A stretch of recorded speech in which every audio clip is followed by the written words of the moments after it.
Good morning, everybody. You're all very welcome to Underground Cinema and our series of interviews with some of our nominees for the 14th Underground Cinema Awards.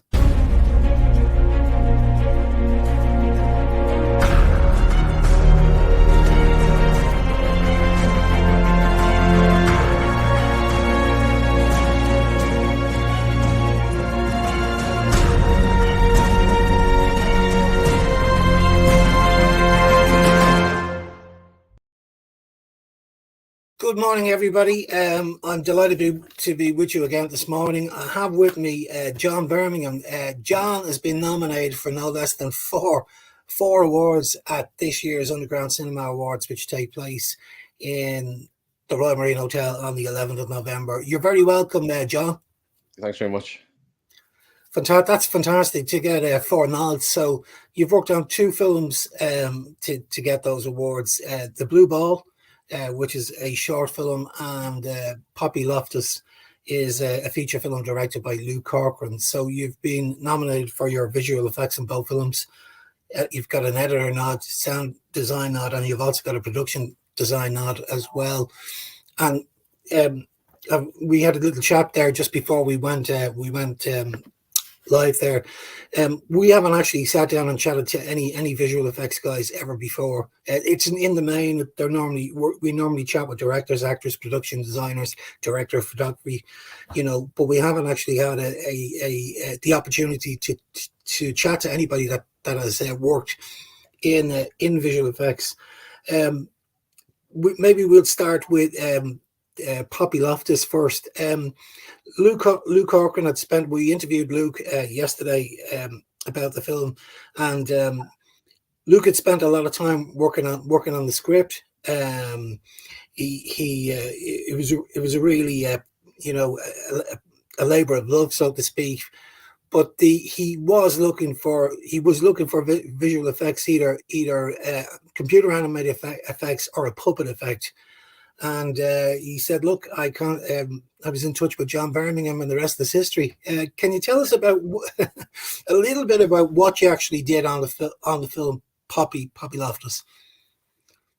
Well, I 3D modeled the doll and animated the doll, and then I did all the other sort of visual effects, the stuff that she's doing, and there's a few other little bits and pieces. And it started really. It kind of came out, the way Luke got in touch with me kind of came out of the lockdowns, because what had happened was there was down here in Waterford, Anna Jordan from Jordan's Bar was running these sessions every Tuesday evening. So it was people singing and playing music. So it was music sessions. And I sort of joined in, and I was making these silly videos where there was a bunch of me, and I was sort of banging on pots and pans as the drums and all that kind of stuff. And when Luke was looking for someone, and he knew Anna, and she pointed him in my direction, and that's when he got in touch with me. And like right from the first conversation, when he described, I don't want to give any spoilers, but he's described one of the scenes and one of the things he needed the doll to do, and straight away in my head I was like, this is, I'm definitely in for trying to do this. So then I started doing a bunch of tests, and we started working out the design of the doll, through these tests, and what would sort of streamline the whole process in terms of what we needed her to do and things like that. And it kind of just progressed from there. Yeah. And again, we chatted a little bit about it earlier on, and you'd mentioned to me that you formal training on visual effects at all. That's right, isn't it? Yeah, no, I started like right from when I was, I don't know, 10 or 11, playing with my granddad had a camcorder. I used to make stop motion things with my toys and things like that, and I just was always interested. I used to, when I got my first computer, it was the things that I could make with it was what excited me. So I used to make music, and I used to make little videos and all that kind of stuff. And then just over the years, it was kind of, in terms of like the animation and anything like that, it was because I didn't really know anybody and didn't have the confidence to go and find anybody to work on things, that I was like, well, if I animate it, or if I create the environments, I'll just do all this myself, because I thought it was easier. But that's kind of how I got into it, just having ideas, and then it was working on ideas that is how I learned how to do any of the stuff that I do. Yeah, like we've a fantastic editor that we've been working with, for over 15 years. I know the guy even longer, nearly 25 years. He's one of the best. He's not formally trained, but he sort of reminds me of you, because when he got his first computer, he would have been sitting down wondering what sort of effects he can create on these computers, on his new computer. And I'd be chatting to him the day before. He says, "I'm working on something. I'll show you something tomorrow," and he'd work right the way through the night. And the next day, you'd get a call, come down to the house, have a look at this, and it could be just 10 seconds of something, a computer animated piece that he had done, and he would have spent about 18 or 19 or 20 hours working on those 10 seconds. That's the amount of work that goes into these things. Yeah, and you lose track of time, really. You kind of get sucked into what you're doing, and the whole day will go. And as you say, you could spend days even on what amounts to a couple of seconds of something that you're trying to do, because obviously there's the work, and then there's the rendering, and then there's whatever post you're going to do on your render. Absolutely, yeah. So when you think back again about 15 years ago, if you're working on a short, or you're working on a feature film, in post-production, you'd more than likely be heading into Dublin, into Film Base in town. You'd be renting out an edit suite. You'd be working with an editor, your own editor, or somebody else, somebody that would work for you in there. It'll be expensive. It'll be long. It'll take its time. And now that's all changed so much. You can actually do this in your bedroom now. That's how far the technology has gone. Oh, definitely. And I mean, even like the blue ball, the live action parts and the shots of the actor who's actually lying on the couch back there, which is under a blanket. I shot all that on an iPhone. I set up a green screen here and got her to act, and shot that all on an iPhone. And sorry, John. I was just going to say, I mean, even something like the latest iPhone, you can connect an SSD to it and shoot 10-bit ProRes raw footage, and that's something you walk around with in your pocket. The technology and the software, I guess, has come such a far. Like you look at go back to the 90s and the stuff. I think about the films like The Frighteners and all that, and the birth of Weta, which would have been huge render farms and all that. Whereas now, like, the stuff you can literally do on a device you carry in your pocket is crazy. Absolutely. The Blue Ball is just a wonderful film. You're a dog lover. I'm a dog lover. And this just really caught my eye. What we'll do, let's just have a look at a little clip of the Blue Ball, and we'll have a chat about it then afterwards.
fantastic. I love that that opening piece, and it just gets better and better as you watch the movie. It's a real touching piece. Can you tell us a little bit about it, John? Yeah, so it was kind of the inspiration kind of came from a couple of places. There's a photograph of Laika, the Russian terrier that was sent into orbit and to her death. That she's sitting in this little cockpit, and she's got the what I considered a happy face that reminded me of my dog. So I was kind of thinking about that, and also, when people lose a pet, they'll often say, that it has gone over the rainbow bridge. And I started thinking, well, what if there was some adventure to that, heading out over a rainbow?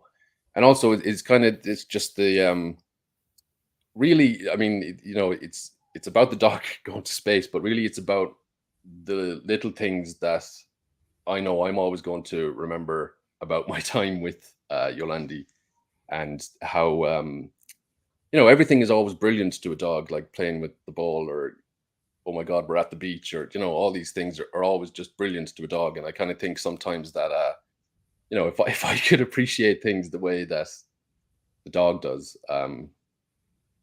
maybe I'd feel a bit better. Yeah. Do you know what? When you watch that film, there's a lot you can take from that film. There are a lot of messages people can get from that film. And the message that I got from the film, with all the stuff that's going on at the moment, in the Ukraine, and we've got this awful situation in Gaza now at the moment. And I just reflected on your film. Then it was last night. I was thinking about it, and the message that I'm getting from the film is that, if people could love each other as much as our pets love us, then there would be no trouble in the world at all. Yeah, no, That's the message I got. Yeah, and because one of the things I thought about, because I kind of had a very limited amount of time to put the film together. I'd had the idea in my head, and I had intended it for it to be a bit more epic and sprawling. But one of the things I've thought about is if it was like Star Trek, but with a dog, because what I was thinking was, if you wanted to give a good impression of humans, the best ambassador would be our dogs, because of how great they think we are. And that was one of the things that if I was to continue the story, that's kind of what it would be, is that she's out on these adventures because and that's her impression of life back on Earth is how great we are, because of how much they think of their humans. Yeah, and that's why I think that this film is just is such a magic film. I think anybody that sees this online or goes to the theater to watch this at a festival is going to be touched. And I think it's the type, to me, it's the type of, especially if you're an animal lover, I think it'll remain with you. I definitely think those messages that you and I are talking about now at the moment are certainly going to be on people's minds when they leave this. When they leave the cinema. It's fantastic. They say never work with children and animals. How was it working with Yolandi? It was fine. She basically, my direction with Yolandi was all down to cooked chicken. So I had a stack of cooked chicken, and because she does a few tricks and things like that, but it was basically with the holding the cooked chicken and then saying, do the, because I knew I needed her to press a button or any of these things. But there was a limited amount of time, and there's again, I don't want to give away stuff, but stuff on the beach where, in my head, in terms of directing the shot, I was like, yeah, I'll just get her to run towards the camera. And of course, when I set it up and there's a ball involved in that, she just grabbed the ball and took off. And I was like, no, you got to go. So I'd love if there was behind the scenes of that, because it was me chasing her to get the ball back to try and get the shot. But one of my favorite bits in it is, I needed her to act like she was going to sleep. And really what that shot was we'd gotten to the point where she was like, I've enough of this now. Give me the chicken or don't. I'm I'm not performing anymore. And she just sat down and closed her eyes, and I was like, that's perfect. Yeah, But see, I was thinking about it when when you watch because I've watched it a good few times, and after the initial enjoyment of watching the film, when you're watching it, I'm watching it again then for the technical things, and all the way through, I'm thinking, I wonder how he got on with this dog, you know, because I have a dog very similar. He's a small Cavalier King Charles, and I can imagine trying to do the same thing with my own dog would be a nightmare, you know. but But she's she's very pretty good. good.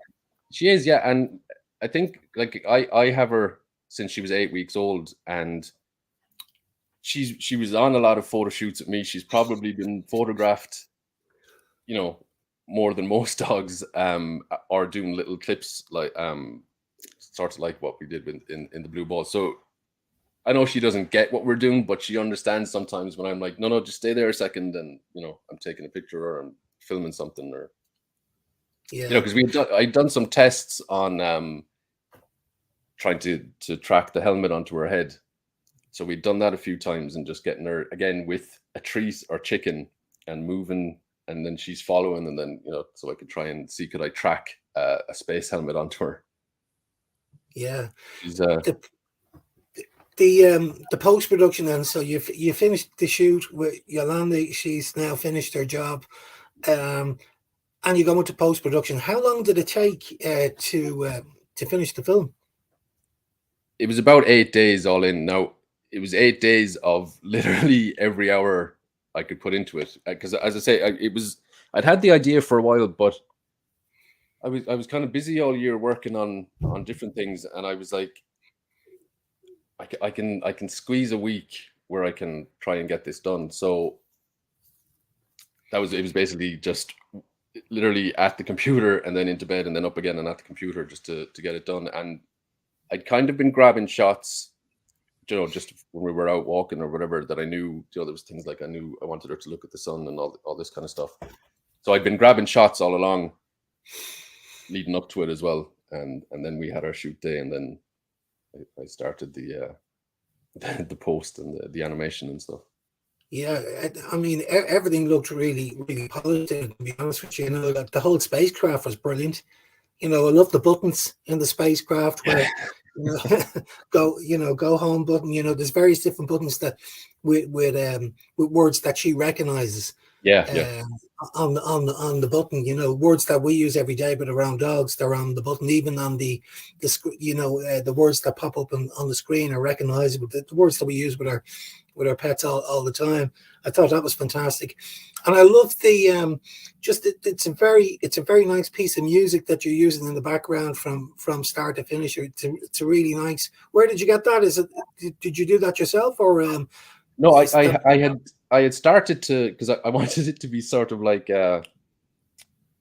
like this one sort of piece that would sort of build and all that. But as I say, because I only ended up with sort of a week to get it done, it was production crate stuff that I used for the music, and they I had a sort of specific idea in my head of what I wanted it to be. Obviously, I wanted it to be sort of spacey, but also have some emotional.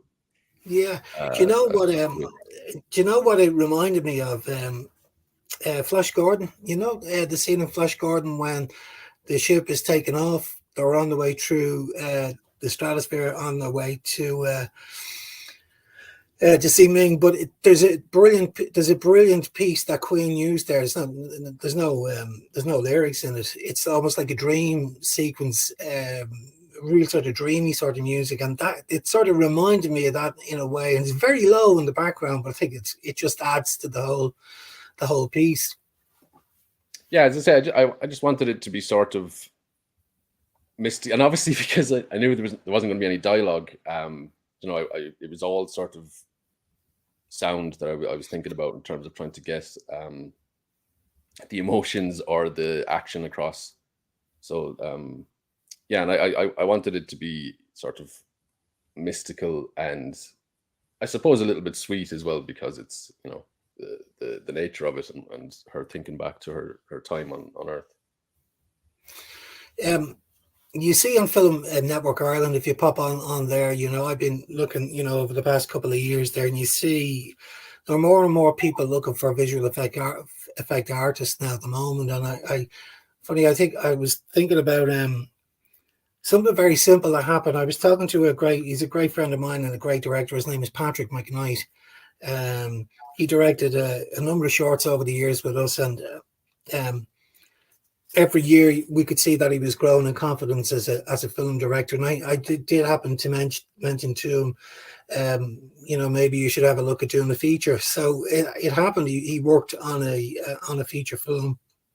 I did an interview with him there not too long ago, but he was telling me a story that the feature was it's sort of like a gangland film, Dublin gangland film, and they shot it, and a lot of the characters would be a bit like me. They'd have Adidas and Nike trainers, and there's a lot of logos in it. And it was only when the film was finished they realized that they had to get rid of those logos, so he had to go in and digitally remove the logos from every cat, jersey, runner in the film, and the amount of time it took him to do that would be an enormous job to do in a feature film, I would imagine. Yeah, and I mean, I suppose what I can a similar thing I had to do is there was a couple of shots in Poppy where I had track points on certainly on the priest for one of the main shots, and like that, I mean, there's the effect, but then there's also removing your track points. And now again, the tools have gotten a lot better and a lot faster with doing that type of thing, but it is a whole other step you have to do. So I can empathize with having to try and track in covering logos and things like that. Yeah, my own feature film, I did a feature film a couple of years back, and there are a lot of scenes in the film where it's outside the Garda station, and our production designer couldn't get his hand on the Garda sign for outside the building. So that's all digitally done outside the building that we use, and as the police station. Visual effects have been used more and more. You see it every now and again popping up on Film Network Ireland. We're looking for a good visual effects artist, and it's just been a great opportunity to chat to you about it. What would you say to anybody that's thinking about going down the road of studying visual effects? Have you any recommendations? Would they need to focus on any particular areas to learn the craft? Well, the main thing I would say is that whatever sort of visual effect you're doing, just always try and make sure it's in service of the story. But like there's so much in terms of learning stuff. There's so much available online now, and I mean, lots of visual effects artists share information and knowledge online, just on YouTube or whatever. So yeah, I like the way that I always learned everything is with ideas. It was always in trying to achieve some idea, and then try and figure it out. And then if you get stuck, you'll find someone that has either done that type of thing or something similar that will work for what you're doing. So that's the way I learned. It was always idea based. I'd have an idea I wanted to try and achieve, and then if I got stuck, I'd go and see if someone had done something that would work for what I was trying to do. So you're right. There's so much content online that you can study. I mean, this is nothing to do with filmmaker. I have a friend of mine that needed to replace a chimney. He watched YouTube videos till he was blue in the face, and he actually took down and rebuilt his own chimney. He's not a builder, but he learned it all on YouTube. It's a solid structure, yeah. So there is so much online, that you can pick up without having to spend a fortune and go, spending 4 years in college. There's a lot you can actually pick up online. Yeah, and I mean, obviously, just do it as much as you can. I mean, I'm always just doing little bits that it's like exercising. It's you're exercising that knowledge or that skill the more you do it. So even if I'm just out walking with the dog, I might go, oh, it'd be cool if I tracked I don't know, Batman into this, or things like that. And yeah, it's a good way just to keep doing this stuff, and you figure out, you know, things that are difficult that you mightn't have considered, or what you would need to do if you were trying to do this for a feature or a short in order to make sure it worked and things like that. So are you working on anything now at the moment, John?